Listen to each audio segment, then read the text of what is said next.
शिक्षा का अर्थ है कि तुमने कुछ सीखा, उसे अपने भीतर उतारा और उसी के हिसाब से अपने जीवन को जिया।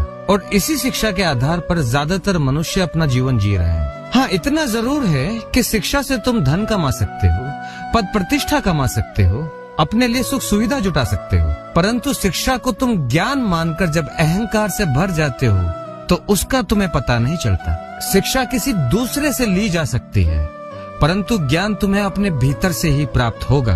बस इतना ही फर्क है शिक्षा और ज्ञान में। इसे ऐसे समझो कि अपने द्वारा बोए गए वृक्ष से पाया गया फल ज्ञान होगा और दूसरे के वृक्ष से तोड़ा गया या बाजार से खरीद कर लाया गया फल शिक्षा होगी। और ख्याल रखना, ज्ञान जब होगा तो अहंकार अपने आप विदा ले जाएगा, या यूं कह लो कि ज्ञान का होना ही अहंकार की विदाई का स्रोत है।